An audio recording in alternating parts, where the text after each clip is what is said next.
Hello mga mamis! Today gagawa ako ng maliit na red velvet s'mores cake. Pangkain ko lang siya. Or basta, pang-vlog ko lang.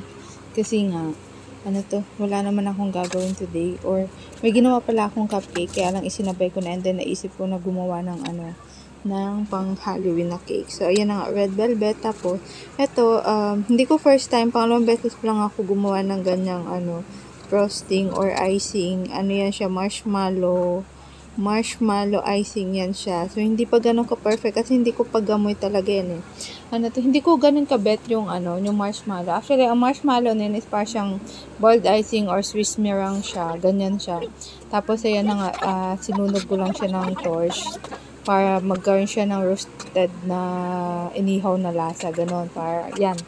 Kaya naging s'mores siya. Tapos ayan, glucose lang siya, tapos nilagyan ko ng liquid food color, pinaikot ko lang siya saglit sa oven. Tapos ito naman, yung white chocolate kanina, yung sobra, nilagyan ko lang siya ng food color para sa kanyang drip. Tapos ayan, ganyan lang siya.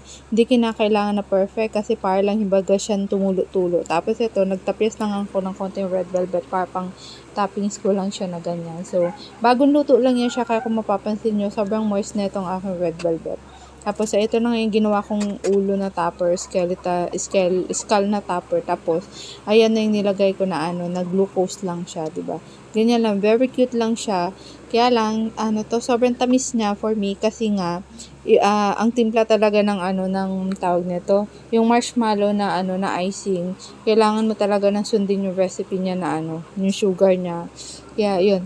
For me, napakatamis niya. Pero sobrang sarap niya pala. Before kasi, parang nalalansahan ako. Ngayon, na-appreciate ko na siya kasi nilagyan ko siya ng lemon scents or lemon flavor. Ang sarap niya. Yung lasa niya dyan is nag-complement sila talaga.